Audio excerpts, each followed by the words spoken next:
Hello everyone and welcome back to another StarCraft 2 1 vs 1 replay from MLG Raleigh. This is going to be the second game of a best of 3 from pool play. In between spawning in at the upper right location, the red Zerg player Slush from Team Rain, his opponent in the bottom left, the blue Protoss player Hero from Team Liquid. It's going to be a PvZ on Zelnaga Caverns, and I said Game 2, and it is Game 2, so that means there was a Game 1. If you missed it, if you somehow got to this video without seeing Game 1, definitely go check it out. Definitely one of the best StarCraft 2 games I have ever seen. It was awesome. I think it went for 56 minutes, so super crazy PvZ there on Metalopolis. Definitely go check that out. Either way, this is game number 2 of a best of 3 from pool play. And this series is eventually going to turn into a best of 7, so there's going to be a game 3 for sure, even if Hero takes the 2-0 here. And then there's going to be, because they met later on in the championship bracket in MLG after meeting in pool play, so there's extended series, so it was extended to a best of 7, and either it depends on what happens here in the next game, it'll all figure itself out. So either way, I don't know how the VOD system will work, but after this series of games, after this best of 3, you may have to go to the extended best of 7 by clicking on something else, but it shouldn't be too hard, I don't think. Either way, hopefully I didn't just confuse everyone and cause everyone to shut down their computer out of confusion and go run around the block or something. But either way, this is going to be a PvZ on Zelnaga Caverns. That's all that matters right now. And let's go ahead and talk about it. Slush starting out with a spawning pool on 14 and also going to be getting a gas, I would imagine. Yes, the gas does go down. Let's talk about the map really quick. PvZ, Zelnaga Caverns. You don't usually see many fast expand builds, and by fast expand, I mean Nexus expand, Forge fast expand. You'll see it sometimes, but the trick is this natural expansion is incredibly wide open, so it's really hard to deal with those early rushes on both sides of things. Like for the Protoss, it's hard to deal with those Zergling Roach all-ins when you're trying to take your expansion. And from the Zerg side of things, it's hard to deal with those 4-gate all-ins, those Blink Stalker plays, because this expansion is so wide open. You're like, okay, I'm going to get 2 Spine Crawlers, I'll be fine. No, you won't be fine. If you put a Spine Crawler here and here, they're going to attack over here on the left side. If you put a Spine Crawler here and here, they're going to attack over here or just run up your ramp. So really, you have to be really aware of where you're putting those Spine Crawlers. Probably the best place would be, I guess, right here in your mineral line and then right here, so you cover both this area and this area over here. But you have to be on top of your scouting for sure, so you can be able to tell how many Spine Crawlers you actually need to put down, how many Zerglings you need to get out. That being said, Slush getting some gas pretty early here, going to be getting metabolic boost speed upgrade straight away, I would imagine. Has 100 gas.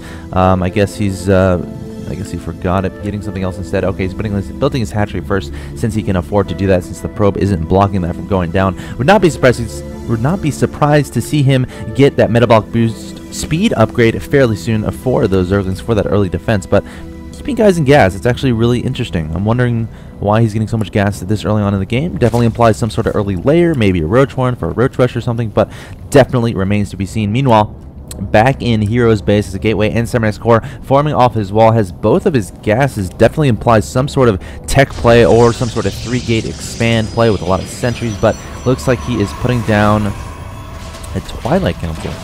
That is incredibly interesting. So this is either going to be Blink. I mean, 4-gate Blink on this map is very good. We saw Naniwal versus Idra. We saw Naniwal use it against Idra at MLG Anaheim, and he used it extremely efficiently, won that game. I don't know if y'all remember that, but if you want to look at those VODs, definitely go check out MLG.tv and go look under Anaheim. I may put it on my YouTube later, not so sure, but either way, Blink Stalker's a good play on this map. Also, a DT Rush could be a possibility. His gas is getting up there, has 200 minerals, 250 gas, and that's exactly what he's going to do, putting down that Dark Shrine outside of his main Nexus. So here we're going to go for a DT Rush. We'll have to see how effective it ends up being. Getting a teensy bit of lag. I'm gonna ignore that though. Hopefully it smooths itself out. But either way, Slush, it'll all come down to the scouting. Will he be able to scout this out? Roachhorn going down from him, as well as a layer. Still getting a lot of gas. Has 260 gas right now. So a little bit weird. I mean, when you get that much gas this early in the game, that's 3 drones mining gas and not mining minerals. Of course, you mine minerals for the drones, for your economy. Whereas right now, Slush is investing a lot in that gas, which means he wants to get a lot of attacking units or tech up to something. So we'll have to keep an eye out for that. Meanwhile, Hero coming forward with the probe.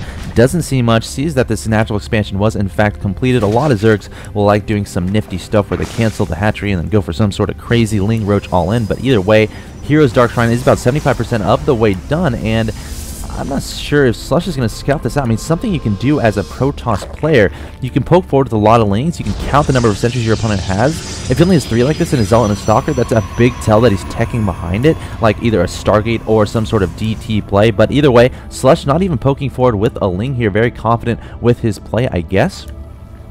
I'm not so sure, though. We'll have to see what he ends up doing. Actually, Burrow and Glau Reconstitution on the way. So he's going to go for a Burrow Roach timing push. And, of course, he won't be able to see the Dark Templars. I guess if he has an Overseer, this could be a nice timing because his opponent won't have detection. I don't see a Forge or a Robo on the way at all for, actually, as I say that, a Forge going down for Liquid Hero. So he should have a decent amount of detection by the time Burrow is finished. Meanwhile, Slush making a lot of roaches in the production tab. DT on the way for Hero. Going to go to the mineral line, and will Slush be able to react in time to this? And immediately pulls all of his drones away. So upon the first swipe, Slush going to evacuate with those drones. He needs an Overseer right now. Hero going to start taking down this hatchery, and that's going to be a tall task for these. But the Overseer just now starting, so this could actually work. Hatchery approaching the 600 life and approaching halfway, and this could be very close indeed. Overseer almost done. Slush really needs this Overseer to finish. It does finish, coming forward to greet these Dark Templars, and Hatchery's extremely low in health, 193, 6, and oh no! Oh my gosh, the last swipe from that DT takes out the natural expansion. Slush can't be feeling happy about this, and the Stalker thinks it's a Dark Templar, I guess, coming forward to the mineral line of Slush. Going to try to take down some drones and actually doing a decent amount of work here. Has 4 kills to his name. Roach is coming forward from Slush, though, to kill the Stalker, but Hero, I guess that's the definition of a Hero DT there, taking out that hatchery with its dying swipe. Pretty cool play there by Liquid Hero. You'll see a lot of Protoss players send 1 DT to each mineral line, and while that's good, I guess Hero realized, okay, I can try to take down this hatchery, and DTs do a decent amount of damage, guys. So we saw 2 Dark Templars take down that hatchery in about, was it 40 seconds, 30 seconds, and was able to take that out. So pretty cool play there by Liquid Hero. Definitely launching himself into the lead into this game. I mean, Hero already has his expansion down, mining nicely from there. Income tab is in Slush's favor, but keep in mind he's not mining from this natural expansion. Trying to take this gold, we'll have to see if that's effective, but at the same time, Hero coming forward to the gold base of Rain Slush. And Slush going to burrow immediately, trying to catch Hero off guard. Slush going to start taking some pot shots on that hatchery. It's down to about 40%, and going to target that down, throwing down some force fields to block the roaches from, you know, interceding the Stalkers, and the sentries in the hatchery is forced to be canceled. So Slush in a bit of a sticky situation here, just now getting his natural expansion up. Has plenty of drones, though, so we'll be able to saturate that incredibly fast. At the same time, though, Slush comes to the right side of the map here, checking on the progress of his opponent's third.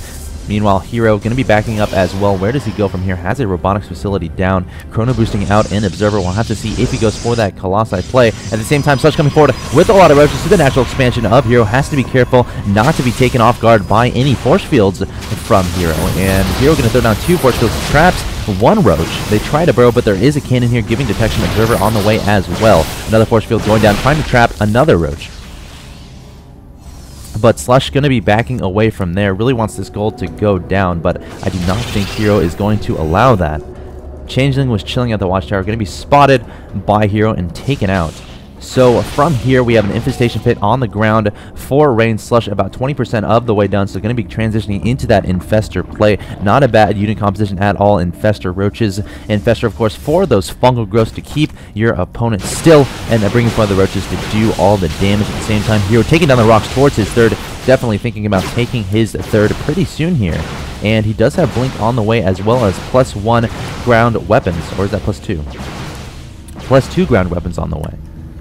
Also, no robotics bay, no robotics facility, robotics bay, I should say. Colossi Den, I'll call it. No Colossi Den on the way for Hero, so not intending to go into Colossi production. Looks like he just wants an Observer, and then is going to go for some sort of Blink timing push here. At the same time, Slush coming forward at 98 supply with a lot of roaches outside of the natural expansion of Liquid Hero. Going to be backing away. Hero pursuing him to the middle of the map. But this is interesting. Slush has this goal. If he can get this saturated, if he can get both these gases saturated as well, he will be in a good situation. But Hero is going to have none of that. Coming forward, Blink is now complete. Keep that in mind. Going to be targeting down that Vespene assimilator. Throwing down the Guardian's Shield, getting prepared for an altercation with Rain Slush. Slush trying to pick his poison, trying to decide when and where he wants to engage. One Stalker evading his troops and going to be isolated and surrounded by Rain Slush. Hero throwing down another Guardian Shield, going to be throwing down, going to be targeting that Spine Crawler, blinking forward to get more hits off on the Spine Crawlers. At the same time, Slush going to be engaging right now, bringing forward all of his Zerglings and his Roaches. Force Fields going down from Liquid Hero. Very nice Force Fields, isolating half the army here and blinking back his weakened Stalkers. Very good play there as well. And Hero looks pretty good right now. Up 99 to 86 supply. Takes out the large majority of Slush's army. A couple of Roaches, bro, but there is an Observer in this competition from Hero. At the same time, Slush coming forward with all of his Roaches and Lings, not attacking with half of them, just now attacking. Overlord's trying to join in on the fray, but that's not going to be enough. And Hero up 107 to 79 supply, looking really good. Blinking forward to entrap those Roaches, not letting them leave. And Hero reinforcing with more and more Stalkers from behind. This does not look good for RGNSlush, on the verge of going down 0-2 to Liquid Hero. This gold will go down. Slush has no Spine Crawlers to prepare, and there's the GG from RGNSlush. So Hero takes the 2-0 lead, takes the 2-0 victory in this best of 3 in pool play. And now let's fast forward our minds. Let's fast forward. I guess we're thinking about the past, we're still fast forwarding. They're going to meet again in the championship bracket, and it's going to be best of 7. So Hero is going to start off the best of 7 with a 2-0 lead, and that's what we're going to jump into. So definitely stay tuned for Game 3 of this best of 7 between RGNSlush and Liquid Hero. We have championship losers bracket coming up next. Stay tuned to MLG.tv for more replays from MLG Anaheim, MLG Raleigh 2011, of course. So you can check out MLG Anaheim replays, I'm sure, as well. But either way, see you guys in Game 3.